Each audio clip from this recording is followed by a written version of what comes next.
Assalamualaikum warahmatullahi wabarakatuh.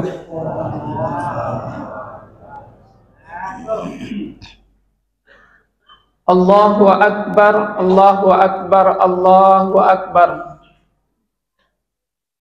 Allahu akbar, Allahu akbar, Allahu akbar. Allahu akbar, Allahu akbar, Allahu akbar kabira. Walhamdulillahi katsira wa subhanallahi bukratan wa asila. La ilaha illallah wahdah sadaqa wa'dah wa nasara abdah wa azza jundahu wa hazamal ahzaba wahdah. La ilaha illallah wallahu akbar. Allahu akbar walillahil hamd. Alhamdulillahillazi ala ihsani wa syukru lahu ala taufiqihi wa amtinani. Wa ashhadu an la ilaha illallah wahdahu la syarika la ta'ziman lisani. Wa ashhadu anna Muhammadan abduhu wa rasuluhu adda ila ridwani. Allahumma salli alaihi wa ashabihi wa ikhwani. Ballagar risalah wa addal amanah wa nasahal ummah wa jahada fillahi haqqa jihadi. Allahumma fasalli wa sallim ala hazan nabil karim wa ala alihi wa ashabihi rasulillahi ajma'in. Wa ya ayyuhal hadirun wal muslimun usikum wa iyaya bitaqwallah faqad fazal muttaqun. Ittaqullaha haqqa tuqatih wa la tamutunna illa wa antum muslimun. Wa tazawwadu fa inna khaira zadi taqwa wattaqun ya ulil albab. Faqala Allah ta'ala fil Qur'anil Karim, a'udzu billahi minasyaitonir rajim, bismillahirrahmanirrahim. Rabbana inni askantu min zurriyati biwadin ghairi zi zar'in inda baitikal muharram. Rabbana liyuqimus shalah waj'al af'idatan minan nasi tahwi ilaihim warzuqhum minas samarat la'allahum yashkurun. Wa qala aidan wajlu alaihim naba abnai adama bil haqq iz qarraba qurbanan fatuqbila min ahadihima wa lam yutaqabbal minal akhar. Qala la'aqtulannaka qala innama yataqabbalullahu minal muttaqin. Wa inna sadaqal hadisi kitaballah wa khairal hadi hadiyu Muhammad wa sarral umuri muhdasatuha wa kullu muhdasatin bid'ah wa kullu bid'atin dalalah wa kullu dalalatin finnar. Allahu akbar, Allahu akbar, Allahu akbar walillahil hamd. Kaum muslimin sidang jamaah Idul Adha yang dirahmati Allah. Pagi hari ini seluruh umat muslim di dunia, di penjuru dunia, menggemakan dan mengumandangkan takbir, tahlil, tahmid, Allahu akbar, Allahu akbar, Allahu akbar walillahil hamd. Maha besar Engkau ya Allah. Sebuah simfoni dan irama yang sanggup menggugah jiwa, pertanda begitu besarnya Allah dan kecil dan hinanya diri ini di hadapan Allah. Tidak ada apa-apanya diri ini di hadapan Allah. Apa yang hari ini kita banggakan, walaupun kita berpangkat orang-orang kaya, tanpa iman dan ketakwaan kita kepada Allah, kita bukanlah siapa-siapa di mata Allah. Inna akramakum indallahi atqakum. Sungguhnya orang-orang yang paling mulia di sisi Allah itu ialah orang-orang yang bertakwa kepada Allah. Pagi hari ini kita juga berbahagia dan berbangga. Hari ini kita berbahagia bisa melaksanakan salat Idul Adha. Kita bisa hadir di masjid ini. Kita berpakaian bagus, seakan-akan kita ini orang-orang yang paling taat, orang-orang yang paling alim. Namun kehadiran kita ini hendaknya dalam rangka berubudiyah dan bertakarub ilallah. Namun ada saudara kita yang tidak dapat hadir pada hari ini melaksanakan salat Idul Adha karena Allah cabut satu nikmat saja dalam dirinya. Ada yang kemarin sore baru terbaring di rumah sakit. Ada yang sakit menahun, tidak sembuh-sembuh. Ada yang hari ini berencana salat Idul Adha bersama dengan kita. Tapi Allah bertakdir lain. Baru kemarin sore ada yang masuk rumah sakit. Karena Allah cabut satu nikmat saja dalam dirinya. Allah cabut satu nikmat sehat. Kita hari ini masih Allah berikan nikmat itu. Nikmat sehat, nikmat hidup, nikmat manisnya melaksanakan beribadah. Walaupun itu juga nikmat umur yang Allah berikan. Semua itu haruslah nikmat yang harus kita syukuri hendaknya. Karena nikmat umur ini, Nabi pernah mengatakan, A'maru ma baina siti ila sabi'in. Umur umatku itu berkisar antara 60 sampai 70 tahun. Sedikit yang melewati itu, kata Nabi. Hanya sedikit yang melewati 60 tahun itu. Kita lihat umur Nabi Muhammad 63 tahun. Abu Bakar Siddiq 63 tahun. Umar bin Khattab 63 tahun. Umur Utsman bin Affan 82 tahun. Umur Ali bin Abi Thalib 63 tahun. Dari sebanyak itu semuanya 63, hanya satu yang 82, Utsman bin Affan. Kita introspeksi kepada diri kita, jika kita hari ini berumur 60 tahun. Berarti kalau seumuran Nabi 3 tahun lagi kita hidup. Jika ada hari ini yang berumur 50 tahun, berarti tinggal 13 tahun lagi. Makanya dalam rangka Idul Adha ini, marilah kita semakin meningkatkan iman dan takwa kita kepada Allah. Apapun nikmat yang Allah berikan itu hendaknya kita syukuri. Namun kata Allah, wa qalilum min ibadiyas syakur. Sungguh sangat sedikit sekali hambaku yang bersyukur itu. Padahal Allah telah mengatakan dalam surat Ar-Rahman, fa bi ayyi ala'i rabbikuma tukazziban. Nikmat mana lagi yang engkau dustakan, kata Allah. Untuk itu marilah nikmat-nikmat yang Allah berikan itu kita syukuri hendaknya. Allahu Akbar, Allahu Akbar, Allahu Akbar, walillahil hamd. Kaum muslimin sidang jamaah Idul Adha yang dirahmati Allah. Perayaan Idul Adha yang Allah ulang sekali dalam setahun itu, apa hikmah terbesar yang dapat kita ambil dalam perayaan Idul Adha itu? Bukan tentang bagaimana kita berhaji, bagaimana pemotongan hewan kurbannya.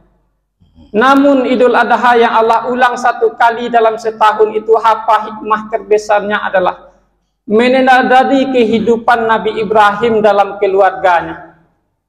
Nabi Ibrahim alaihissalam, Allah beri gelar uswatun hasanah. Hanya 2 nabi yang mendapatkan uswatun hasanah ini. 2 untuk Nabi Ibrahim, 1 untuk Nabi Muhammad. Untuk Nabi Ibrahim Allah katakan dalam surat Mumtahanah ayat 4. Qad kana lakum fi uswatun hasanah fi Ibrahim wallazina ma'ahu. Sungguh pada diri Ibrahim itu ada suri teladan yang baik bagimu dan orang yang mengikutinya. Dan juga terdapat dalam surat Mumtahanah ayat 6. Laqad kana lakum fihim uswatun hasanah. Sungguh pada diri Nabi Ibrahim itu terdapat suri teladan yang baik. Dan pada diri Nabi Muhammad terdapat dalam surat Al-Ahzab ayat 21. Laqad kana lakum fi Rasulillahi uswatun hasanah. Sungguh pada diri Nabi Muhammad itu terdapat suri tauladan yang baik. Nabi Ibrahim alaihissalam yang Allah beri gelar uswatun hasanah. Namun di sisi lain Nabi Ibrahim juga mendapat gelar Abul Anbiya, bapaknya para nabi. Karena dari keturunan Nabi Ibrahim, Ismail dan Ishak seluruhnya menjadi nabi. Juga Nabi Ibrahim Allah beri gelar Ulul Azmi, Nabi yang mempunyai ketabahan, kesabaran yang luar biasa dalam menghadapi ujian. Namun ada gelar yang paling tertinggi didapatkan oleh Nabi Ibrahim, yaitu adalah Khalilullah, kekasihnya Allah. Gelar Khalilullah itu adalah mahabbah yang paling tinggi kepada Allah. Didapatkan oleh dua nabi, itu Nabi Muhammad dan Nabi Ibrahim alaihissalam. Gelar Khalilullah yang prestisius itu, yang sangat agung dan tinggi itu, tidak didapatkan oleh Nabi Ibrahim dengan mudahnya. Namun Nabi Ibrahim bermujahadah, bersungguh-sungguh kepada Allah, mencari siapa Rabb dan Tuhannya. Di dalam surat Al-An'am ayat 76 sampai 79 itu Allah katakan, ketika Nabi Ibrahim mencari Tuhannya, datanglah malam, terbitlah bintang. Nabi Ibrahim melihat bintang ini adalah Tuhan saya, karena dia bercahaya. Namun ketika malam mulai larut, bintang pun tenggelam, muncullah bulan. Kata Ibrahim, mungkin bulan ini Tuhan saya, dia bercahaya. Namun ketika malam pun hilang, siang pun terbit, muncullah matahari. Kata Ibrahim, mungkin matahari ini Tuhan saya, haza akbar, dia yang paling besar. Namun ketika siang pun hilang, muncul malam, matahari pun tenggelam. Namun dalam surat Al-An'am ayat 79-nya Nabi Ibrahim menemukan siapa Tuhan dan Rabbinya itu. Inni wajjahtu wajhiya lillazi fataras samawati wal ardh hanifa wa ma ana minal musyrikin. Sesungguhnya aku hadapkan wajahku kepada Allah dengan penuh kepasrahan yang telah menciptakan langit dan bumi. Mudah-mudahan aku tidak termasuk orang-orang yang musyrik. Nabi Ibrahim alaihissalam bersungguh-sungguh mencari siapa Tuhannya, dia temukan Tuhan. Makanya orang-orang yang bermujahadah, manjadda wajadda, bersungguh-sungguh dalam setiap apapun, maka Allah akan berikan jalan itu kepadanya. Di dalam surat Al-Ankabut ayat 69 itu Allah katakan, wallazina jahadu fina lanahdiyannahum subulana. Barang siapa yang mencari jalannya Allah, maka Allah akan berikan jalan itu kepadanya. Hari ini jika ada anak-anak kita bersungguh-sungguh menggapai cita-citanya, kita bersungguh-sungguh dalam berusaha di jalan Allah, Allah akan berikan jalan itu kepada kita. Allahu Akbar walillahil hamd. Kaum muslimin sidang jamaah Idul Adha yang dirahmati Allah.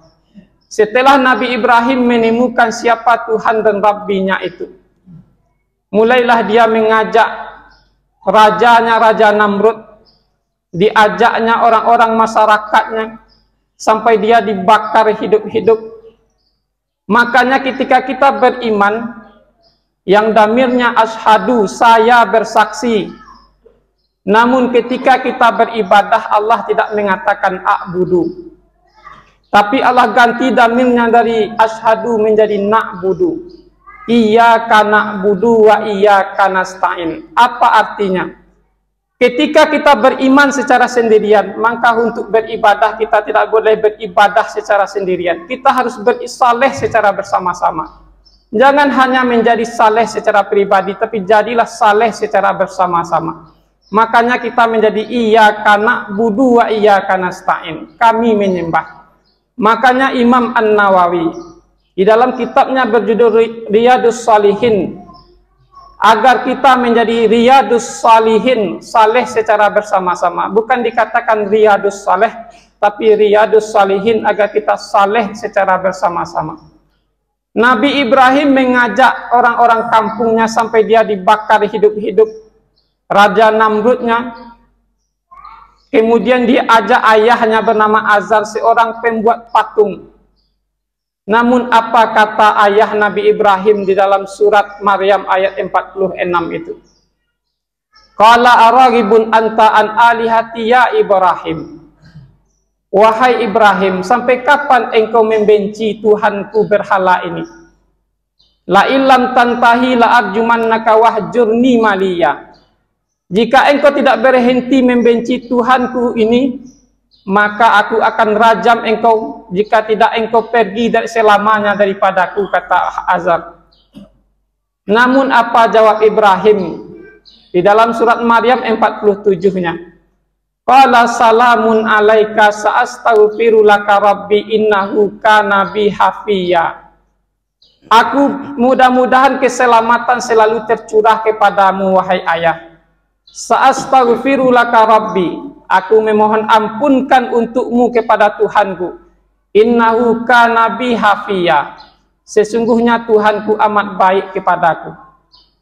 Namun karena desakan ayahnya mengusirnya, maka Nabi Ibrahim dari kota Babilonia tempat kampungnya lahir, dia harus hijrah bersama istrinya Sarah ke kota Palestina berjalan kaki. Di daerah Palestina, suatu hari dia berjalan-jalan ke daerah Mesir. Di negeri Mesir, istrinya Siti Sarah hampir dirampok oleh raja.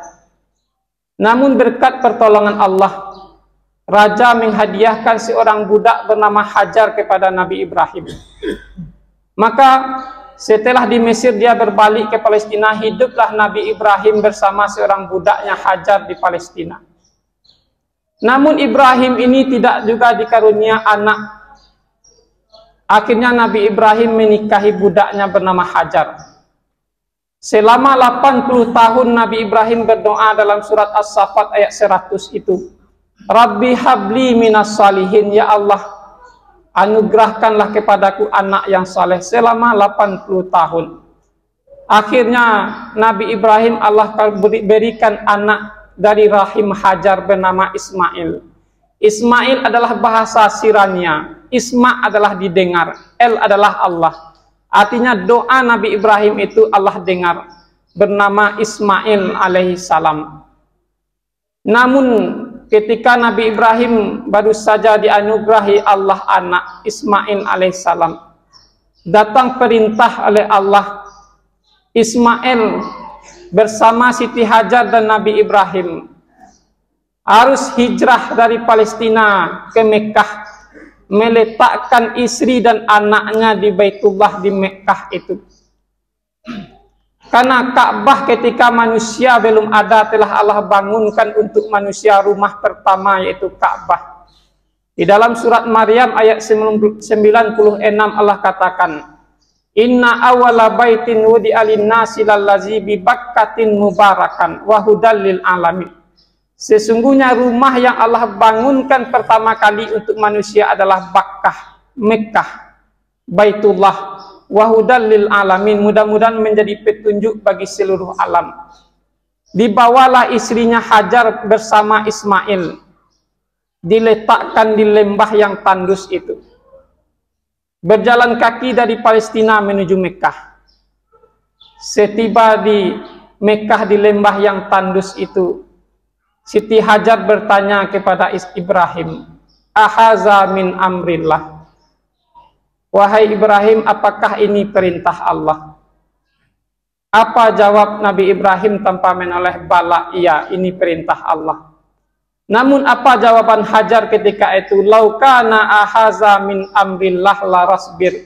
Jika ini memang perintah Allah, maka saya akan sabar menerimanya. Maka Nabi Ibrahim setelah meninggalkan istrinya dan anaknya, dia harus bergegas ke Palestina untuk melanjutkan dakwahnya. Tidak berapa jauh dari ditinggalkan istri dan anaknya itu, Nabi Ibrahim berdoa kepada Allah, yang Allah abadikan dalam surat Ibrahim ayat 37 itu. Rabbana inni askantu min zurriyati biwadin ghairi zi zar'in inda baitikal muharram. Ya Tuhan, aku telah meninggalkan keturunanku di lembah yang tandus ini, di rumahmu di Baitul Haram yang dihormati ini. Kenapa Nabi Ibrahim mengatakan askantu? Kata meninggalkan di dalam Al-Quran ada yang disebut dengan tawadda'tu, ada yang disebut dengan taraktu, ada yang disebut dengan askantu. Kenapa Nabi Ibrahim tidak mengatakan Rabbana inni tawadda'tu? Kenapa Nabi Ibrahim mengatakan Rabbana inni askantu? Askantu juga berasal dari kata sakinah, ketenangan, ketentraman. Orang-orang yang mendekat kepada masjid maka akan menimbulkan sakinah, ketenangan, ketentraman dalam jiwanya. Kemudian Rabbana liyuqimus shalah, ya Tuhan agar mereka mendirikan salat. Faj'al afidatan minan nasi tahwi ilaihim, agar sebagian hati manusia cenderung kepada mereka. Setelah dia dekat dengan masjid, mendirikan salat, maka hati orang-orang akan cenderung kepada mereka. Warzuqhum minas samarat, barulah Allah berikan rezeki kepada kita. La'allahum yaskurun, agar kita bersyukur, kata Allah. Allahu Akbar, Allahu Akbar, Allahu Akbar, walillahil hamd. Kaum muslimin sidang jamaah Idul Adha yang dirahmati Allah. Setelah Nabi Ibrahim berdoa, dia bergegas ke Palestina untuk melanjutkan dakwahnya. Disitulah perjuangan Hajar. Bayi yang mungil, yang masih kecil itu, yang masih merah itu merengek kehausan. Karena persediaan bekal air mulai habis. Siti Hajar berlari-lari antara Safa dan Marwa. Ternyata air tidak ditemukan. Kenapa Siti Hajar itu tidak berdoa saja kepada Allah? Dia kan istri Nabi. Kenapa harus berlari antara Bukit Safa dan Bukit Marwa? Karena Allah suruh ikhtiar sebelum berdoa. Kita tidak hanya berdoa saja, tapi butuh ikhtiar. Ternyata air itu keluar dari tumit anak kecil yang bernama Ismail alaihissalam. Apa kata Hajar? Zamzami, zamzami, berkumpullah, berkumpullah. Maka disebutlah air Zamzam. Makanya ketika Ibrahim telah meninggalkan istri dan anaknya bertahun-tahun itu, kenapa Hajar begitu kuatnya? Hajar begitu sanggup melaksanakan perintah Allah yang tidak irasional, yang tidak rasional itu. Karena Hajar telah merasakan manis dan nikmatnya iman itu. Orang-orang yang telah merasakan manis dan nikmat iman itu, maka apapun ujian yang Allah berikan, dia akan sanggup menerimanya. Dalam hadis Nabi dikatakan, salasun man kunna fihi wajada halawatal iman. Ada 3 hal orang-orang yang akan merasakan manis dan nikmatnya iman itu. Yang pertama, ayyakunallahu wa rasuluhu ahabba ilaiha mimma siwahuma. Allah dan Rasulnya lebih dia cintai daripada siapapun. Yang kedua, wa ayyuhibba abdan la yuhibbuhu illa lillah.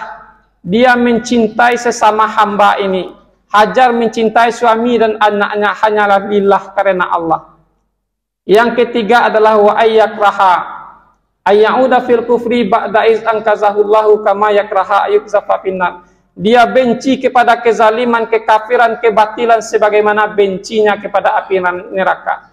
3 hal inilah orang-orang yang merasakan manis dan nikmatnya iman itu. Begitulah Siti Hajar sanggup melaksanakan ujian dan perintah Allah. Nabi Ibrahim tidak cemas kepada dunia anaknya, dunia istrinya. Tapi Nabi Ibrahim cemas kepada ibadah anak dan istrinya. Dia tinggalkan di dekat rumah Allah, yaitu Baitullah. Makanya orang-orang yang segera mengejar kehidupan akhirat, maka kehidupan dunia ini akan Allah berikan kepadanya. Namun orang-orang yang mengejar kehidupan dunia, maka tidak sedikit pun kehidupan akhirat itu dia terima. Di dalam surat As-Surah ayat 20 Allah katakan, "Man kana yuridu harsal akhirah nazid lahu fi harsih."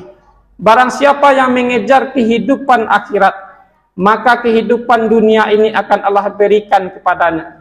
"Wa man kana yuridu harsad dunya nu'tihi minha wa ma lahu fil akhirati min nasibin."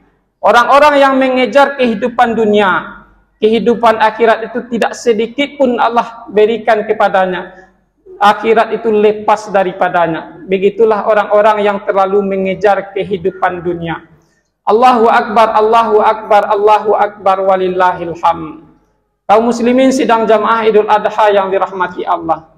Setelah berpuluh tahun Nabi Ibrahim meninggalkan Siti Hajar dan Ismail di lembah yang tandus itu. Nabi Ibrahim teringat dengan anak dan istrinya. Dia berbalik dari Palestina berjalan kaki melihat anaknya yang dia tinggalkan di kota Mekah itu. Setelah bertemu dengan Ismail, alangkah bahagianya Nabi Ibrahim. Anak yang dia tinggalkan puluhan tahun ternyata tumbuh dengan sehatnya, tumbuh dengan selamatnya. Tidak berapa lama Nabi Ibrahim berbahagia dengan anak dan istrinya telah berpisah puluhan tahun itu. Datang perintah Allah yang kedua, bahwa Nabi Ibrahim harus meninggikan pondasi Ka'bah yang ketika itu pernah hancur diterjang banjir pada zaman Nabi Nuh alaihissalam. Di dalam surat Al-Baqarah ayat 127 Allah katakan, wa iz yarfa'u Ibrahimul qawaida minal baiti wa Ismail, bahwa Nabi Ibrahim Allah perintahkan bersama Ismail meninggikan pondasi Ka'bah. Di dalam balaghah bahasa Arab, kenapa Ismail itu Allah akhirkan?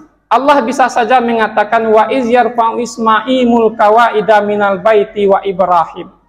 Namun kenapa Allah mengatakan wa iz yarfa'u Ibrahimul qawaida minal baiti wa Ismail? Kenapa Ismail itu Allah akhirkan?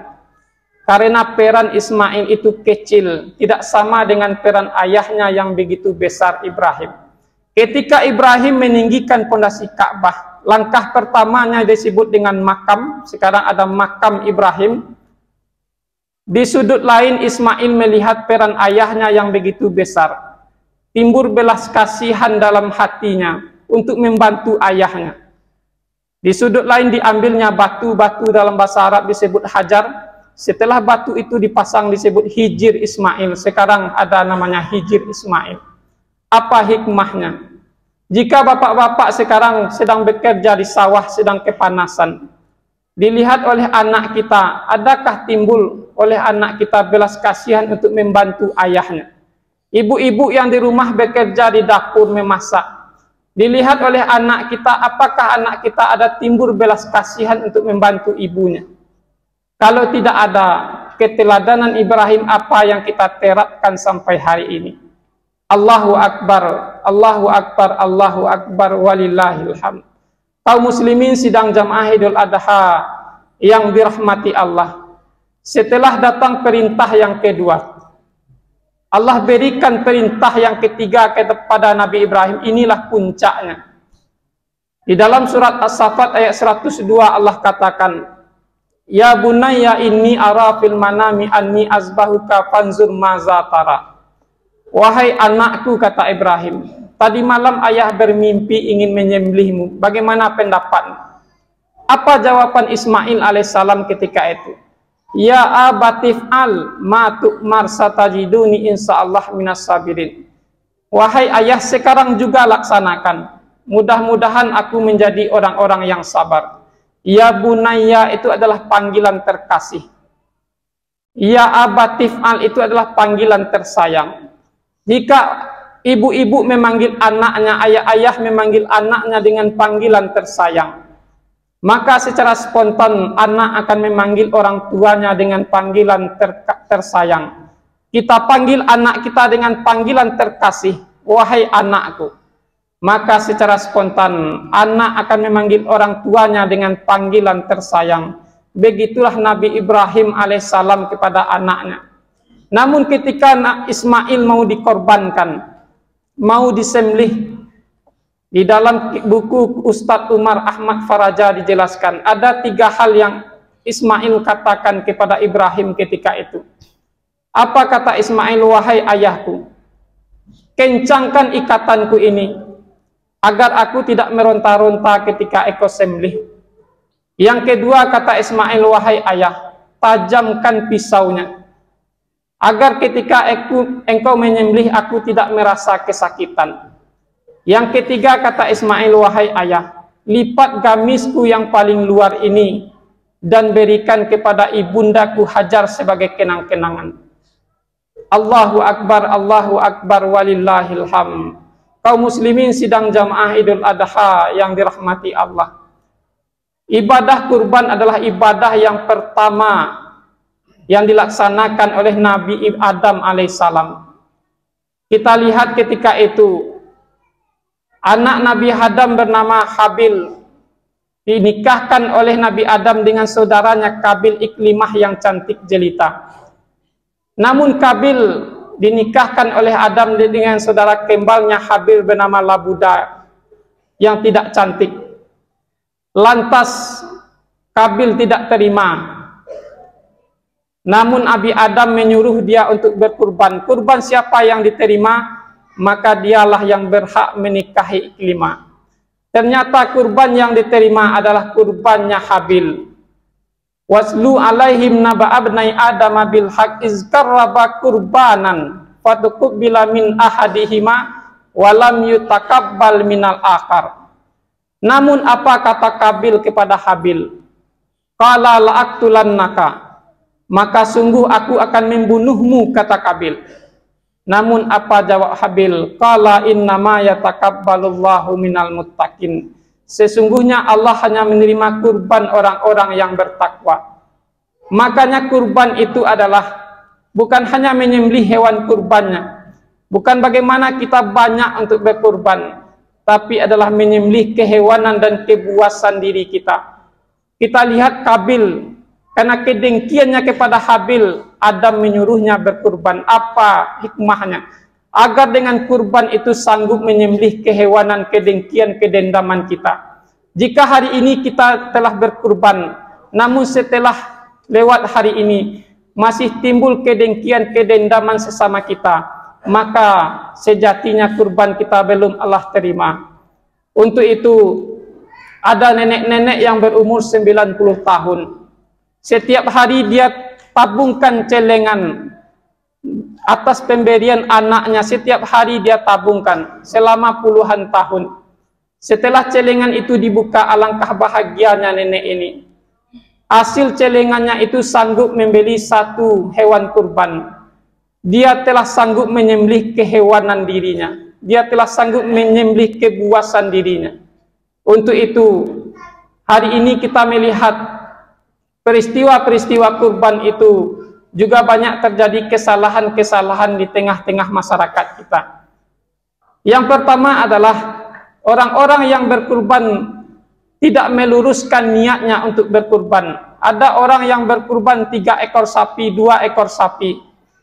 Ketika penyembelihan hewan kurban, pembagian daging kurban, panitia kurban mengasingkan plastik asoynya, plastiknya kepada orang yang berkurban tadi.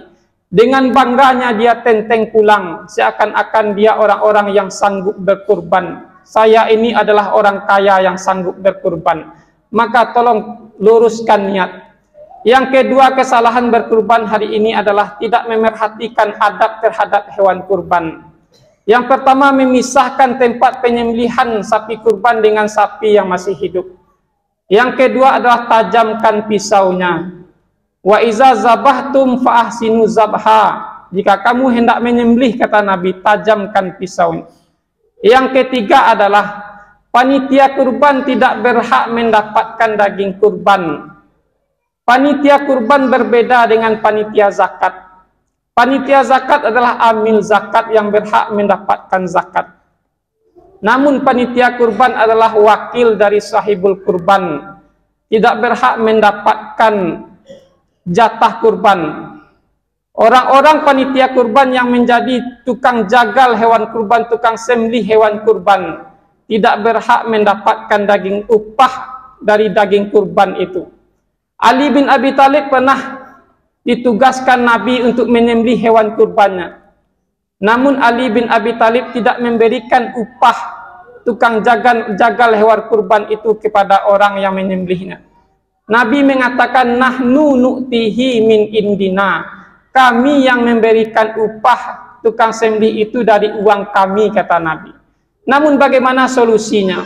Jika hari ini kita berkurban 2.600.000, dilebihkan 100 untuk operasional penyembelihan hewan kurban itu. Allahu Akbar, Allahu Akbar, Allahu Akbar, walillahil hamd. Juga hari ini yang perlu kita sampaikan adalah, hari ini terjadi perbedaan Idul Adha di tengah-tengah masyarakat kita. Perbedaan itu adalah hal yang biasa. Kenapa terjadinya perbedaan? Terjadinya metode dalam melihat bulan. Di dalam hadis dikatakan, sumu li ru'yatihi wa aftiru li ru'yatihi fa inna gumma alaikum fa akmilu iddatas sa'bana salasin. Berpuasalah kamu dengan melihat bulan dan berbukalah dengan melihatnya. Jika pandanganmu terlihat awan, maka genapkanlah bulan Sa'ban 30 hari. Bagi orang-orang yang melihat dengan hisab, dia berpandangan hadis ini ada ilatnya. Nabi mengatakan inna ummatun ummiyatun la naktubu wa la nahsubu as-sahru hakaza wa hakaza. Kata Nabi, kami ini adalah umat yang ummi, tidak pandai tulis baca. Juga di dalam surat Ar-Rahman dikatakan as-samsu wal kamaru bihusban. Matahari dan bulan itu berputar sesuai porosnya yang dapat dihitung. Sementara orang-orang yang ru'yah, dia melihat dengan matanya, harus 3 derajat baru besoknya bulan baru. Sementara orang-orang yang hisab 0,1 derajat saja besoknya adalah bulan baru. Namun ada mengatakan, kenapa Arab Saudi lebih cepat daripada Indonesia? Secara waktu, Indonesia lebih cepat waktunya 4 jam daripada Arab Saudi. Karena matahari terbit di timur, sementara Arab Saudi bagian barat. Namun yang dilihat bukan mataharinya tapi bulannya. Kalau penglihatan bulan maka Arab Saudi lebih dulu. Namun kenapa orang kita hari ini sama dengan Arab Saudi? Karena kita memakai metode hisab, metode teknologi yang canggih yang dapat melihat lebih jauh daripada mata tempat terbitnya bulan itu sendiri.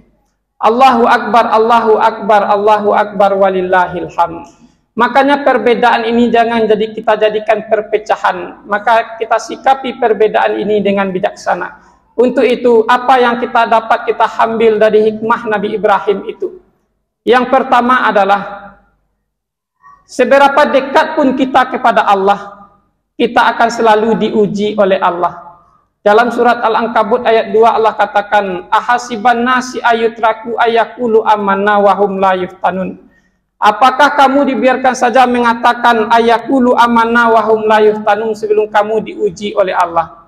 Yang kedua adalah kurban sebagai bukti kecintaan kita kepada Allah. Lan tanalul birra hatta tunfiqu mimma tuhibbun. Kamu ini tidak akan mendapatkan apa yang kamu cintai sebelum apa yang kamu berikan itu adalah yang kita cintai, itulah yang kita berikan kepada Allah dan kita kurbankan. Yang ketiga, apa yang kita ambil hikmahnya? Meneladani kisah Ibrahim dalam kehidupan kita, agar hari-hari ini lahir generasi-generasi seperti Ismail, lahir ayah-ayah seperti Ibrahim, lahir istri-istri seperti Siti Hajar. Bagaimana kita meneladani kisah Ibrahim itu dalam kehidupan kita, agar sesuai dengan doa kita surat Al-Furqan ayat 74 itu. Rabbana hablana min azwajina wa dzurriyyatina qurrata a'yun waj'alna lil muttaqina imama. Mudah-mudahan khutbah yang singkat ini dapat kita ambil iktibar dalam kehidupan kita. Kita tutup dengan doa, mudah-mudahan Allah ijabah doa kita di pagi hari ini. A'udzubillahi minasyaitonirrajim. Bismillahirrahmanirrahim. Alhamdulillahirabbil alamin wal aqibatu lil muttaqin. Wassalatu wassalamu ala asyrafil anbiya'i wal mursalin wa ala alihi wa ashabihi rasulillahi ajma'in. Allahumma salli ala salatan tunjina biha min jamil ahwali wal afat wa taqdilana biha min jamil hajat wa tutahhiruna biha min jamil syai'at wa tarfa'una biha indaka ala darajat wa tuballighuna biha rasyal hayati fi jamil khairati fil hayati wa ba'dal mamat. Allahumma ahyina bil iman wa amitna bil iman wahsurna bil iman wa adkhilnal jannata ma'al iman. Allahumma la tada'lana fi makamil haza. Ya Allah, jika hari ini ada hambamu yang penuh dosa, maka seberapa besar pun dosanya, maka ampunilah dosanya. Wala hamman illa farajta. Jika ada hari ini hambamu yang penuh sedih dan gundah gulana, maka senangkanlah jiwanya. Wala maridan illa safaita. Jika ada hari ini hambamu yang penuh, yang sakitnya menahun tidak sembuh-sembuh, maka sembuhkanlah penyakitnya. Wala asiran illa yasarta. Jika ada hambamu hari ini yang kesulitan dalam setiap urusan, maka permudahlah urusannya. Allahumma jam'ana haza jam'an mar'uma wa tafarruqana min ba'dihi tafarruqan maksuma. Ya Allah, jadikanlah perkumpulan kami di pagi hari ini perkumpulan yang Engkau ridai, dan jadikanlah perpisahan kami di pagi hari ini dalam rangka meningkatkan silaturahim di antara kami. Allahumma ja'alna minal muslimin, ya Allah, jadikanlah kami orang muslim. Wa ja'alna minal muttaqin, jadikanlah kami orang muslim itu orang yang paling bertakwa kepadamu. Wa ja'alna minas salihin, jadikanlah kami orang yang bertakwa itu orang yang paling saleh kepadamu. Wa ja'alna min ibadikal mukhlisin, jadikanlah kami orang yang paling saleh itu orang yang paling ikhlas berbuat kepadamu. Rabbana taqabbal minna innaka antas samiul alim wa tub alaina innaka antat tawwabur rahim. Rabbana zalamna anfusana wa illam taghfir lana wa tarhamna lanakunanna minal khasirin. Rabbana atina fid dunya hasanah wa fil akhirati hasanah wa qina azabannar. Assalamualaikum warahmatullahi wabarakatuh.